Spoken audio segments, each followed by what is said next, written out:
말씀을 굽는 시간에 올기 목사. 네. 요즘에 이런 거 너무. 네. 반갑습니다. 오늘 월요일 아침에도 말씀을 굽는 시간 가운데 나오신 여러분을 환영합니다. 축복합니다.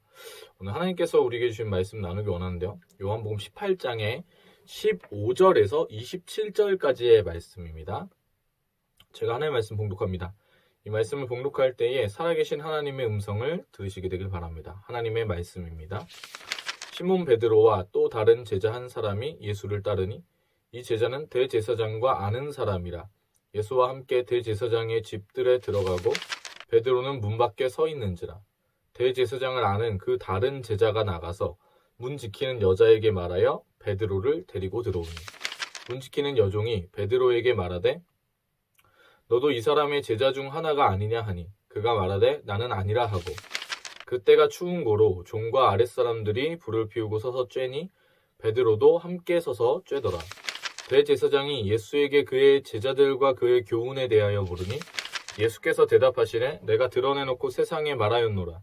모든 유대인들이 모이는 회당과 성전에서 항상 가르쳤고 은밀하게는 아무것도 말하지 아니하였거늘 어찌하여 내게 묻느냐. 내가 무슨 말을 하였는지 들은 자들에게 물어보라. 그들이 내가 하던 말을 아느니라. 이 말씀을 하심에 곁에 섰던 아랫사람 하나가 손으로 예수를 쳐 이르되 내가 대제사장에게 이같이 대답하느냐 하니 예수께서 대답하시되 내가 말을 잘못하였으면 그 잘못한 것을 증언하라. 바른 말을 하였으면 내가 어찌하여 나를 치느냐 하시더라. 안나스가 예수를 결박한 그대로 대제사장 가야바에게 보내니라. 시몬 베드로가 서서 불을 쬐더니 사람들이 묻되 너도 그 제자 중 하나가 아니냐. 베드로가 부인하여 이르되 나는 아니라 하니 대제사장의 종 하나는 베드로에게 귀를 잘린 사람의 친척이라. 이르되 내가 그 사람과 함께 동산에 있는 것을 내가 보지 아니하였느냐. 이에 베드로가 또 부인하니 곧 닭이 울더라. 아멘. 네, 월요일 아침입니다. 이 아침에 이 말씀 가지고 은혜 나누게 되길 소망하는데요. 굉장히 유명한 본문이죠. 베드로의 예수님을 3번 부인하는 그 말씀에 대한 부분입니다. 이 부분이 공간복음서와는 좀 차이가 있어요. 공간복음서에서는 예수님을 뒤따라가는 제자라고 했을 때 나머지 제자들은 다 흩어집니다. 그리고 누구만 따라가냐면 베드로만 따라가죠. 공간복음서에서는 그렇게 기록되어 있다는 거예요. 마태, 마가, 누가복음에서는. 그런데 요한복음에서는 베드로 한 사람이 아니라 다른 사람이 한 명 더 따라갔다. 이렇게 이야기를 하는 겁니다.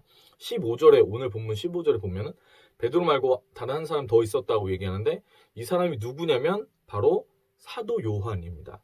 사도 요한이 자신의 이렇게 누구를 대제사장과의 친분을 통해서 이제 예수님 가신 그 뒤를 따라가는 것이죠. 그 법정 가운데 이렇게 들어가는데 베드로도 그래가지고 같이 따라가는 겁니다. 그렇게 얘기가 되죠. 지금 요한복음에서는. 그래서 이게 다른 부분인 거죠. 네, 다른 부분으로 이렇게 묘사가 됩니다.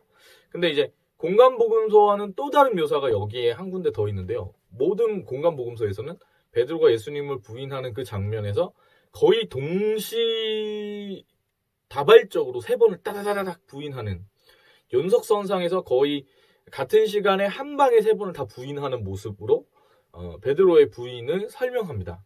그렇게 묘사가 되죠.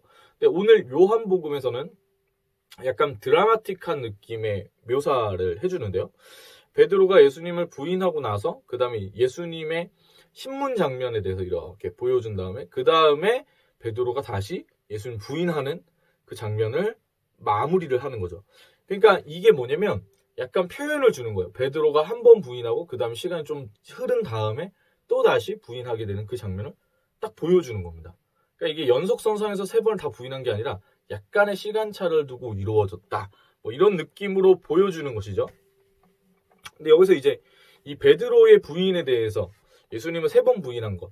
아시다시피 예수님께서 미리 예견하셨죠. 닭이 울기 전에 내가 나를 3번 부인하리라. 그랬을 때 베드로가 굉장히 많이 화를 내면서 나는 그럴 수 없다. 뭐 이렇게 얘기를 했죠. 네. 여러분, 베드로는 늘 자신이 있었습니다. 베드로도 자기가 알고 있었죠. 자기가 실수투성이인 사람이라는 것을 자기도 알고 있었습니다.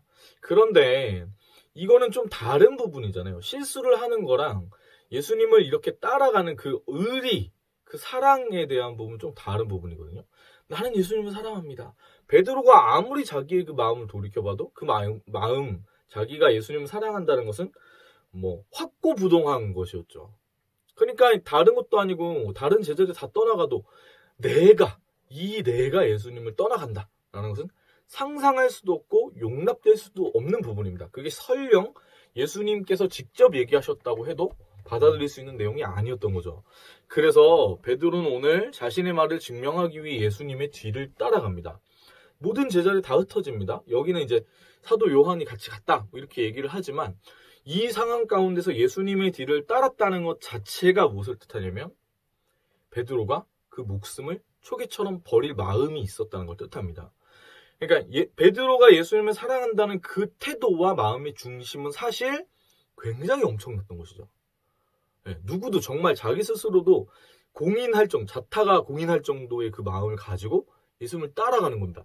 그래서 여기서 좀 이상한 부분들이 발견되는 거예요. 왜냐하면 베드로가 예수님을 왜 부인했는가 이 부분의 원인을 따졌을 때 두려워서요. 죽는 게 약간 걱정되는 그 죽는 거에 대해서 사람의 본능적으로 피하고자 하는 그 마음 때문에요. 이렇게 얘기하는 건 좀 안 맞을 수가 있어요. 왜냐하면 이미 따라가는 그 순간 죽음에 대한 부분을 각오한 거기 때문에. 그래서 뭐 각오를 한 거랑 뭐 이렇게도 볼 수 있죠. 각오를 한 거랑 실제 죽을 만한 상황이 닥쳤을 때의 태도가 달라질 수 있는 거 아닙니까? 뭐 그럴 수도 있지만 글쎄요. 꼭 그렇다고 보기엔 좀 어려울 것 같습니다. 베드로의 마지막 죽음에 대한 부분을 봐도 약간 그렇게 생각될 수 있는 부분이요. 이게 십자가에 거꾸로 달려서 죽게 되는데 죽음보다는 사실 자기 마음 가운데 뭔가 이런저런 걸리는 것들이 있어가지고 부인을 했다 이렇게 볼 수 있습니다. 이거는 그래서 이런 식으로도 설명 많이 합니다. 복음이 우리가 받아들이기 쉽다라고 생각하잖아요. 굉장히 쉬운 진리니까 예수님 믿으면 천국 간다는 거잖아요. 근데 이게 사실 인간이 범죄한 그 순간부터는 자꾸만 그걸 믿기가 어려워져요. 그러니까 뭐가 되기 쉽냐면 상벌죄로 해가지고 권선징악이라고 선을 권하고 악을 징벌하는 내용 뭐 이런 형태로 너가 선을 이루면 천국에 갈 수 있어 라고 얘기하는 거가 더 받아들이기 쉽고 더 합리적이고 더 머릿속에 이해하기가 쉽다는 거예요. 예수님 믿으면 네가 어떤 사람이었던 간에 천국 갈 수 있어. 이거는 받아들이기 힘든 겁니다. 그러니까 복음은 반드시 충돌을 일으켜요. 여러분 예수님을 사랑하는 그 부분이 교회에 처음 나가셨을 때 예수님 사랑합니다. 좋습니다. 예수님 진짜 따봉 이렇게 얘기할 수 있는 상황이 오더라도 그 믿음과 그 중심은 언제나 늘 시험받게 되어 있다는 거예요. 왜 제된 이 세상 가운데에 공중 권세 잡은 이 사단이 지배하는 이 세상 가운데 성도를 위협하는 어려움과 고난과 괴로운 것들이 너무나 많기 때문입니다. 그래서 복음이 우리의 삶 가운데 충돌을 일으켜요. 나의 고백, 그 복음의 진실한 고백이 참인지 거짓인지를 늘 분별해야 된다는 거예요. 그래서 주님께서는 알곡과 가라지에 대해서 이야기를 하시는 거기도 합니다. 우리가 겉으로 보이면 알곡과 가라지는 구분이 되지 않죠. 무리와 제자는 겉모습으로 볼 땐 구분이 되지 않습니다. 그런데 무리는 예수님이 죽으시는 그 가운데 예수님을 파는 사람들이 무리이고요. 제자는 예수님 가신 그 길을 따라가는 것이 제자입니다. 알곡과 가라지는 겉으로 볼 때 똑같은 모양으로 보이지만 그 중심은 완벽하게 다른 것이죠. 완벽하게. 베드로는 심지어 예수님께 3번 부인할 거라는 얘기를 들었어요. 그래가지고 그거를 난 절대 이 자존심 때문에도 나는 그렇게 안 할 거야. 이렇게 생각했음에도 불구하고 부인합니다.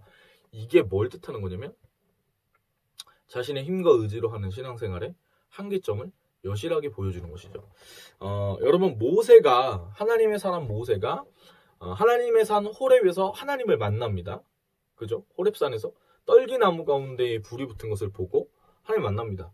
모세에 대해서 얘기할 때 신명기에서 이렇게 얘기하죠.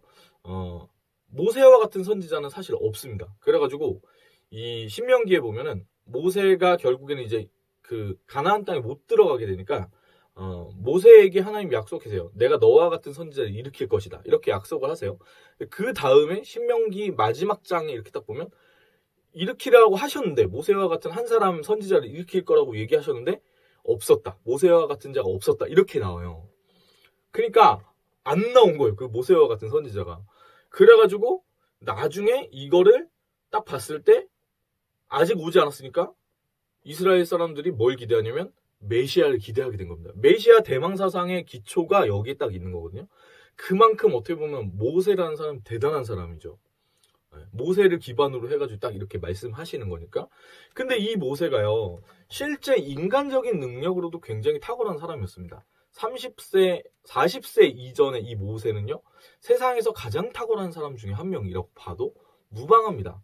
근데 이 모세가 자신의 능력으로 선한 마음을 품고 하나님의 백성들을 이 땅에서 인도해낼 마음을 먹었을 때, 그때 자기의 능력으로 행동하는 것으로는 하나님께서 그 사람을 사용하실 수가 없는 거예요. 인간의 탁월함과 인간의 어떤 겉모습, 인간의 어떤 그런 실력, 그런 것으로, 프로필 이런 것으로 하나님이 그 사람을 사용하시지 않습니다. 그것으로는 부족하다는 거예요. 그래서 어떻게 하시냐면 40세 이후에 광야에서 40년 동안 모세를 다루시는 거죠. 다루시는 겁니다. 그러다가 이제 하나님의 산 호렙에서 하나님을 만나게 되죠, 모세가.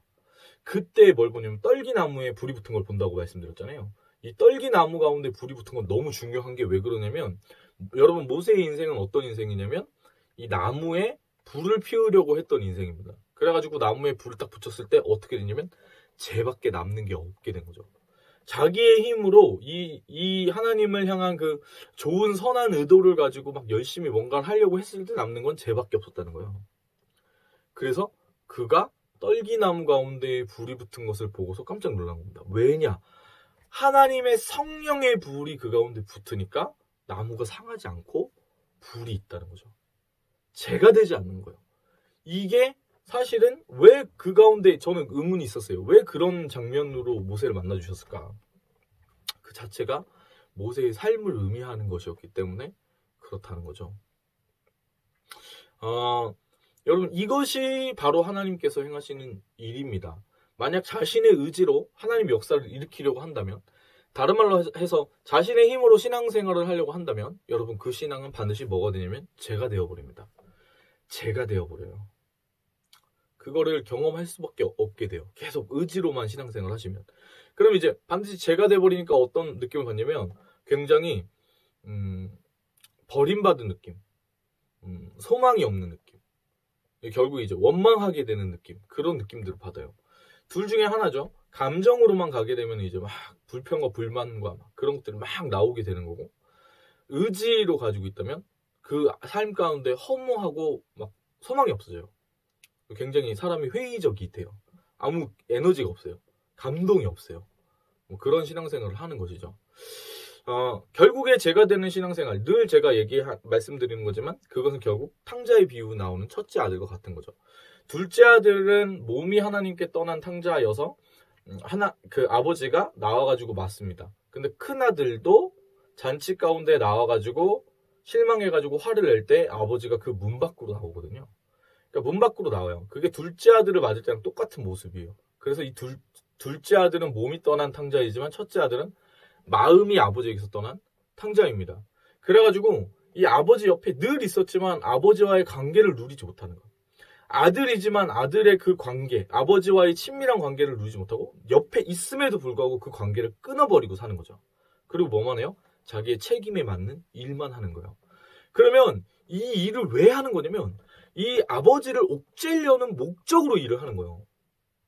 그래서 그 탕자의 비유에서 뭐라고 얘기했냐면, 나는 이렇게 열심히 일했는데 나한테 뭐 하나 베풀어준 것도 없으면서 저 패역한 둘째 아들에게는 저렇게 주냐, 이렇게 얘기를 하는 거죠. 여러분, 그런데 이것이 저와 여러분의 모습입니다. 여러분 신앙생활 할 때요, 결국에 베드로의 이 예수님을 3번 부인하는 이 장면은요, 우리에게 주어지는 상황과 똑같습니다. 여러분, 우리가 우리의 이 세상에 있는 우리의 삶을 살아갈 때 힘들지 않겠습니까? 힘들지 않겠어요? 그러면 어떤 그게 부딪히게 되냐면 예수님을 사랑한다라고 말하는 것이 어려워집니다. 이걸 이제 세뇌하거나 아니면은 그냥 아무 생각 없이 얘기하는 건 가능하죠. 근데 내가 때때로 이 어려운 상황 가운데 주님 사랑합니다 이렇게 얘기하는 거는 막 마음속에 불이 막 일어나는 거예요. 막 나를 삼킬 듯한 불이. 그럼 이제 그때 뭘 경험해요? 내가 죄가 되는 걸 경험합니다. 죄가 돼버리는 건 사망밖에 없는 거예요. 소망이 없는 거예요. 그래서 베드로와 같이 강력한 의지를 가지고 있었음에도 불구하고 뭐라고 얘기할 수밖에 없냐면 나는 예수님 부인하는 겁니다. 그 다른 식으로 표현하자면요. 우리 안에 있는 마음을 잃게 되는 겁니다. 네. 세상은 그래요. 세상이 그렇다니까요. 여러분 주변에 있는 사람들 보면 소망이 없어요. 여러분 주변에 있는 상황을 보면 소망이 없죠. 없어요. 근데 그것만 바라보고 살면 의지든 감정이든 뭘 가지고 하든 간에 여러분 신앙이 불타가지고 죄밖에 남지 않습니다. 그러면 뭘로만 우리가 이 신앙생활 가운데에 승리할 수 있는가? 이 고백을 유지할 수 있는가? 그 관계를 유지할 수 있는가? 그것은 바로 예수 그리스도를 믿는 믿음, 말씀 가운데에 믿는 그 믿음을 통해서 주어지는 성령 하나님으로만 가능합니다. 여러분 이것이 은혜입니다. 참된 은혜는요. 말씀 가운데 우리 가운데 오는 것이고요. 이 말씀 가운데 우리의 삶의 신앙을 둘 때는 흔들리지가 않는 거예요. 왜? 그래서 예수님을 만세반석이라고 하는 겁니다. 반석 위에 집을 지었기 때문에 흔들리지 않는 거예요. 만약에 여러분 상황 가운데, 사람 가운데, 환경 가운데 마음이 어려워져요. 어려워질 수 있습니다. 네. 저도 날마다 어렵습니다. 근데 있잖아요. 그 어려워져가지고 여러분의 삶 가운데 있는 신앙과 그 고백들을 포기하시겠습니까? 이게 겉으로 잘 드러나지 않아요. 근데 진짜 결정적인 순간에 여러분 감당하기 힘든 어려운 문제가 딱 들어오면 많은 사람들이 하나님 진짜 살아계시냐고, 어디 계시냐고, 어떻게 나한테 이러실 수가 있냐고 라고 말합니다. 그때 딱 배제가 되는 건 뭔지 아세요? 딱 배제가 되는 건 하나님 도대체 뭐 하시냐고 이렇게 얘기할 때 배제가 되는 건 뭐냐면 그분께서 날 위해 생명을 주셔가지고 그 십자가에 그 고통의 길을 걸어가셨다는 것을 까먹는 겁니다. 그러면 어떻게 되는지 아세요? 성령이 임하는 것과 그 사단이 임하는 것은 그 그림이 완벽하게 달라요. 성령이 임하셔서 우리가 주님 붙잡게 되면 여러분 어려운 상황과 환경 가운데 빛으로 나아가게 되는 거예요. 그 빛의 생각과 빛의 마음을 선택하게 되는 것이죠. 어려울지언정 꺾이지 않는 거예요. 그러니까 여러분 제가 지난번에 말씀드렸잖아요. 광야 가운데 피는 꽃과 같다고. 네. 결국에 막 그렇게 힘들고 어려운 그 마음 가운데는 뭐가 있는 거냐면 나도 좀 좋게 잘 살아보고 싶다 이 생각이 있는 거거든요. 근데 그렇게 해서 피우는 꽃이 뭘로만 이렇게 자라게 되는 거냐면 말씀과 성령으로만 자란다는 거예요. 우리의 의지로 자라는 게 아니에요. 우리의 의지로 뭔가 해보려고 계속 하면요. 실패하고 실망하고 어떻게 되냐면 나중에 했을 때는 더 자기를 안 좋은 상황 가운데 막 밀어넣어요. 그래서 어떻게 하냐면 하나님 너 잘 보라고 나 제대로 망가지는 거 한번 보라고. 그리고 이제 떠나요. 그러고 나서 이제 그러고도 하나님의 손길이 느껴지지 않는다. 그러면 내가 생각하는 대로 안 움직여 주신다. 그럼 이제 막 자기를 막 자해하거나 막 다른 사람을 향해서 공격하거나 뭐가 되는 거죠? 죄가 남는 겁니다. 죄가 남는 거예요. 여러분 우리가 어떤 신앙을 가져야 할까요? 베드로는 3번 부인합니다. 근데 그가 결국에 예수 그리스도를 향한 그 참된 믿음의 그 사랑의 고백을 온전히 예수님께서 이 베드로를 부르시고 나서 온전히 이루었을 때는 그의 죽음으로 증명한 거잖아요. 그 죽음은 무엇으로 가능했는가? 그것은 바로 예수 그리스도께서 보내주신 성령으로만 가능했다 라는 겁니다. 그래서 오늘 여러분에게 도전하고 싶은 이야기가 하나 있는데 여러분 성령에 사로잡혀 있으십니까? 여러분 생각과 여러분의 마음과 여러분의 행동은, 여러분의 말은 무엇의 지배를 받고 있으십니까? 우리는 그냥 생각을 아무렇지 않게 생각하고 아무렇지 않게 말하고 아무렇지 않게 행동하거든요. 그게 내 결정으로 인해서 내가 그냥 했다라고 생각해요. 근데 사실 지배를 받고 있는 거예요. 누구의 지배를 받고 있습니까? 성령의 지배를 받으시는 저와 여러분 되셨으면 좋겠습니다. 그때에만 우리가 신앙생활 가운데서도 그 성령의 지배, 성령님의 인도하시는 가운데 나아갈 때에만 그때에만 예수님을 향한 사랑한다는 참된 믿음의 고백이 일어나게 되는 것이죠. 네, 오늘도 그 빛 가운데 걸어가시는 저와 여러분 되시길 소망합니다. 축복합니다. 찬양하기 원하는데요. 요렇게 얘기할 수 있을 것 같아요. 노래인 거죠, 노래. 우리의 삶이 한 소절의 노래와 같거든요. 노래라는 게 때때로 이 사람 사이에 감동이 되는 이유가 뭐냐면요, 공명을 일으키기 때문에 그래요. 어떤 사람이 어떤 노래를 부를 때 그 노래에 자신의 삶이 담겨 있으면 그 노래가 사람을 감동시키는 거거든요. 이렇게 얘기할 수 있어요. 그리스도인이란 것은 하나님을 향한 사랑의 고백을 세상 가운데 들려주는 노래다. 노래다. 무엇이 진실한 신앙일까요? 시험이 오고 고난이 올 때 그 믿음의 고백을 잃어버리는 것은 누구나 다 하는 것입니다. 근데 우리가 우리의 힘으로 그 고백 지키려고 해도 지켜지지 않는다는 거예요. 언제만 가능하냐? 성령 하나님. 여러분, 그래서 그 상황 가운데 벗어나려고 하실 때 있잖아요. 의지를 발동하지 마세요. 안 돼요, 그거는. 그러면 어떻게 해야 되냐면 은혜를 받으려고 하셔야 돼요. 은혜를. 그때 성령께서 우리 가운데 오셔서 하나님의 일을 행하시도록 빛이 비치울 수 있게. 그때 우리 안에 노래가, 고백이 일어나는 것이죠. 함께 찬양하기 원합니다.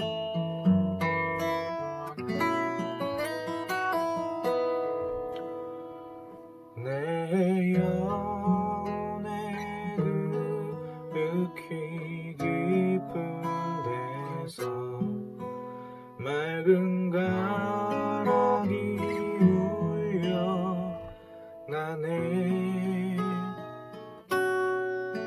하늘 곡조가 언제나 흘러나와 내 영혼을 고이 싸네. 내 맘속에 솟아나, 내 맘속에 솟아나 이 평화는 깊이 묻힌 보배로다.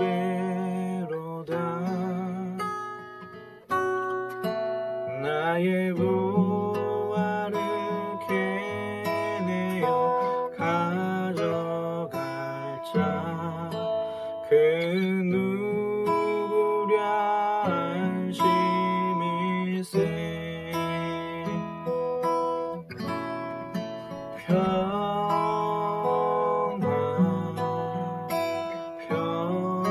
평화로다.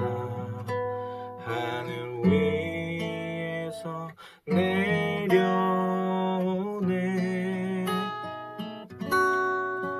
그 사랑의 물결이 영원토록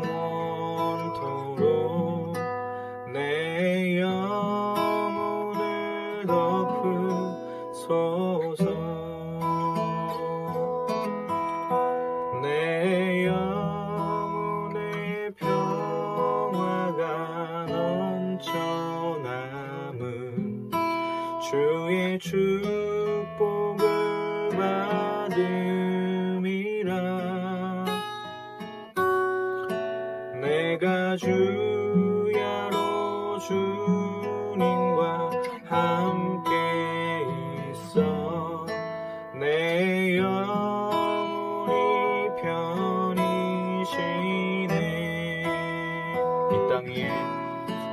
이 땅 위에 험한 길 가는 동안 참된 평화가 어디 있나.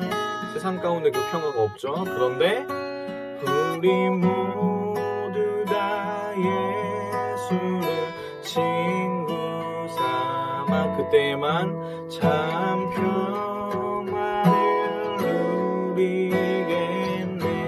그때 우리 가운데 노래가 일어납니다.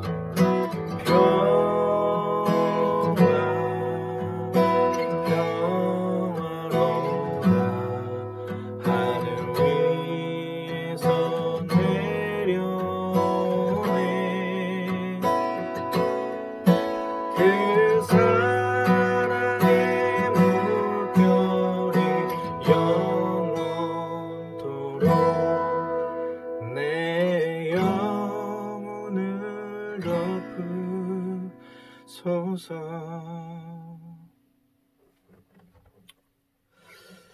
사랑해 주님, 우리가 걸어가는 이 땅이 참 너무나 험합니다. 주님, 그저 그냥 평범한 삶을 살아도 주님 험난한 삶인데 우리의 삶 가운데 참 여러 가지 일들이 너무나 많고 주님, 울부짖고 눈물을 흘릴 만한 그런 일들은 또 얼마나 많은지 모릅니다. 주님, 그때마다 또 우리는 강한 척하고 버텨내야 하고 우리의 의지로 그것을 견뎌내야 하는 그런 때는 또 얼마나 많은지요. 그래서 우리가 하나님을 믿는 신앙 가운데서도 그렇게 아득바득 살아가는 것들을 좀 많이 보게 되는데, 주님, 우리가 참된 하나님과의 그 관계하는 그 교제의 사귐의 기쁨 가운데 들어가게 하여 주시옵소서. 우리의 의지가 아무리 깊어도 예수님을 이 땅 가운데 사랑하는 것은 불가능한 일입니다. 우리의 힘으로는 불가능한 일입니다. 왜냐하면 우리에게 사랑이 없기 때문입니다. 주님, 그래서 우리는 날마다 낙심하고 날마다 어둠을 찾아서 그 어둠에 우리를 맡기고 그렇게 살아가는 사람들인데, 빛으로 우리 가운데 오시옵소서. 주님의 그 사랑을 우리 가운데 주님 부어주시옵소서. 그때 아버지는 내 삶의 그 어려운 상황과 환경을 넘어서 주님을 사랑한다는 그 믿음의 고백이, 그 찬송이 우리 가운데 있게 될 줄 믿습니다. 주님, 오늘 한날 이 일주일도 우리와 함께 동행하여 주시옵소서. 주님을 높여드리며 감사드리며 예수님의 이름으로 기도합니다. 아멘. 아멘. 네, 이번 한 주도 화이팅입니다.